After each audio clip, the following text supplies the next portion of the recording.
Coucou tout le monde, j'espère que vous allez bien. Donc aujourd'hui on se retrouve dans une vidéo un peu particulière parce que oui, là elle est vraiment particulière. C'est une vidéo en collaboration avec une chaîne que je suis depuis plus de 2 ans, pratiquement depuis ses débuts. Et cette chaîne, c'est My Life Secret, c'est la chaîne de Myriam. Et si vous êtes maman et que vous aimez voir des recettes ou des conseils beauté pour les mamans pressées, enfin voilà, et je vous conseille d'aller voir sa chaîne que je vous mettrai. Comme d'habitude, on va commencer avec le sommaire. Donc aujourd'hui, je vais vous présenter plusieurs jeux à faire avec des bébés de 3-4 mois. C'est vrai que c'est difficile de trouver des jeux avec des petits, mais moi j'ai eu du mal à trouver, hein. J'ai fait mes petites recherches. Ça n'a pas été facile, hein. Et ensuite, on va continuer avec du cours du CAP Petite Enfance, hein, comme d'habitude. Et je vais finir avec des astuces qui pourraient soulager votre quotidien à vous les parents.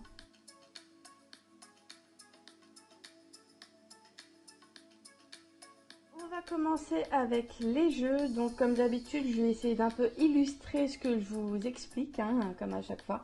Donc pour le premier jeu, enfin c'est pas vraiment un jeu, c'est plus de mettre votre bébé de 3-4 mois sur un tapis d'éveil, mais un tapis d'éveil géométrique. Comme ça, en fait, il pourra avoir un peu les formes, il touchera avec son doigt les formes, il essaiera de faire le contour, par exemple d'un rond ou d'un tourbillon ou d'un triangle.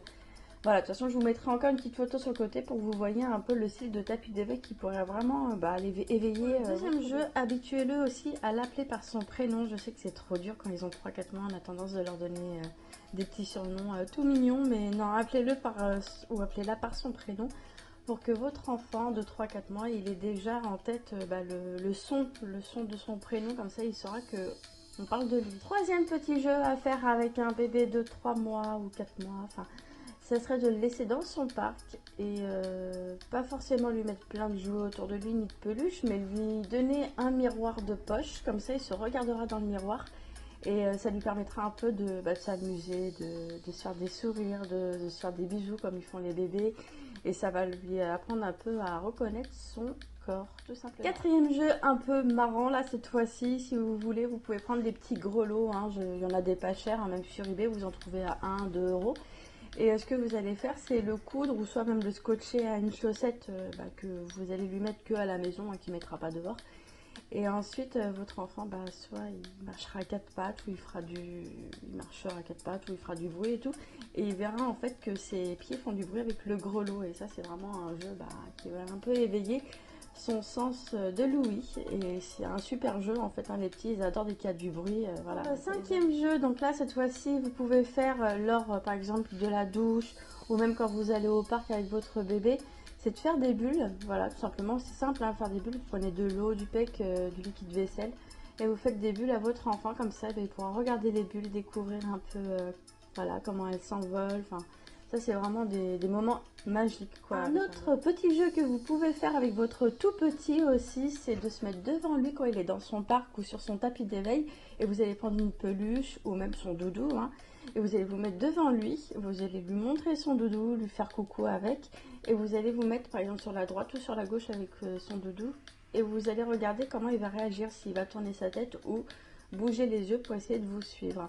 Et en général, les enfants, ils bougent, ils commencent à tourner la tête vers les 6-7 mois. Donc, si vous arrivez à lui faire ça avant, pendant les 3 ou le 4e mois, alors là, c'est vraiment top. Un dernier petit jeu aussi que vous pouvez faire. Alors, les bébés, ils aiment bien, en fait, quand ils voient quelque chose qui disparaît et qui réapparaît. Alors là, ils éclatent de rire, ils adorent ce genre de jeu. Vous pouvez prendre un petit bocal, voilà, fermé. Bon, moi, j'ai pas trouvé de bocal avec un couvercle.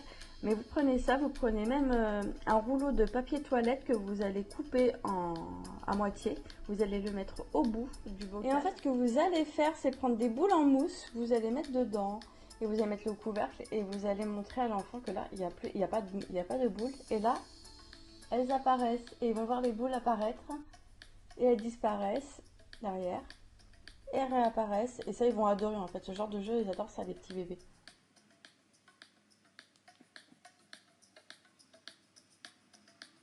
Nous voici sur la partie cours et aujourd'hui on va parler du développement du comportement social de l'enfant. C'est parti. On va commencer avec la naissance jusqu'aux 5 mois. Donc là c'est la période de symbiose. Le bébé, enfin l'enfant, est en symbiose avec sa maman, il dépend d'elle pendant cette période. À 6 mois, l'enfant il se détache de sa maman, il la regarde, il la touche, il se différencie d'elle. En fait, on appelle ça la période de différenciation. À 8 mois, l'enfant sait différencier sa mère des autres personnes, alors il a peur de la perdre et c'est là que survient la peur de l'abandon. Donc cette période, on l'appelle la période de discrimination. Entre 10 et 16 mois que la période d'exploration arrive, donc c'est là qu'il commence à marcher à quatre pattes. On l'appelle aussi ça la marche de l'ours, c'est assez mignon quand il commence à marcher à quatre pattes. Et à 12 mois, il arrive quand même à être un peu sur ses deux pieds. À 1 et 2 ans, l'enfant il est partagé entre le désir de s'éloigner de sa mère et aussi de se rapprocher d'elle. Bon, en même temps, d'un côté, ça ne lui dérange pas si elle est un peu éloignée de lui, du moment qu'il a l'objet transitionnel qui va lui faire rappeler l'odeur de sa maman. Donc l'objet transitionnel, c'est quoi? C'est le doudou, je vous en avais parlé dans une ancienne vidéo. Je vous la mettrai en haut dans le pot. On finit avec la période d'individualisation. Donc là, c'est à partir des 3 ans de l'enfant. C'est là qu'il commence à prendre conscience qu'il est un individu à part entière, qui commence à s'affirmer en disant « je », enfin voilà, qu'il essaye d'avoir un échange en fait affectif basé sur la confiance.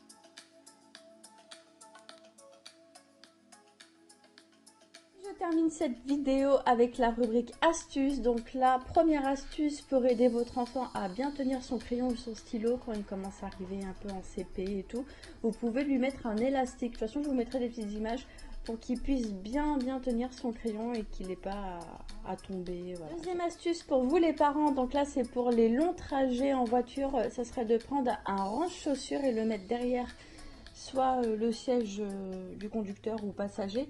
Comme ça, les enfants, ils auront tout à disposition dans les petits compartiments, leurs jeux et tout. De toute façon, je vous mettrai toujours des petites images pour un peu imaginer ce que je vous dis.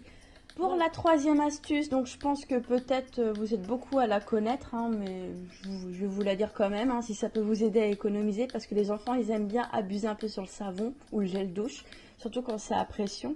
Donc là, ce que vous pouvez faire pour économiser votre gel douche, ça serait de mettre un élastique en dessous, bien enroulé, pour que quand votre enfant va essayer d'en prendre, eh bien, il en prendra vraiment un minimum. Donc ça va un peu ralentir la pression du bouchon. Autre petite astuce aussi pour éviter les crises quand vous leur demandez de ranger leur chambre, ça serait de commencer, mais dès le début, vraiment dès le plus jeune âge, c'est de les initier à ranger leurs jouets par code couleur. C'est vraiment sympa, vous prenez des bacs bleus ou des bacs rouges, verts, toutes les couleurs, et chaque jouet rouge, eh bien, ils le mettront dans le bac rouge. Enfin voilà, vous avez compris un peu le concept et ça c'est vraiment une bonne astuce pour après les amener à aimer ranger leur chambre. Et avant de terminer cette vidéo, je voulais vous dire joyeux anniversaire à vous trois les filles, Coralie DIY, Malia Food et Marina Gott. Voilà, j'espère que vous avez été bien gâtés pour vos anniversaires. Pour ceux qui se posent la question, oui, j'avais ce projet en fait maintenant à chaque dernier dimanche du mois. De chaque mois, je souhaiterai l'anniversaire aux personnes qui sont nées en janvier. Après, ça sera pareil pour ceux qui sont de février ou de mars. Mais pour ça, il faut que vous soyez vraiment connectés sur la partie communauté de ma chaîne YouTube. J'espère en tout cas que la vidéo vous aura plu. Moi, j'ai vraiment kiffé, j'ai adoré la monter. Je vous fais plein de bisous et n'hésitez pas à vous abonner et à liker la vidéo si ça vous a plu. Bisous!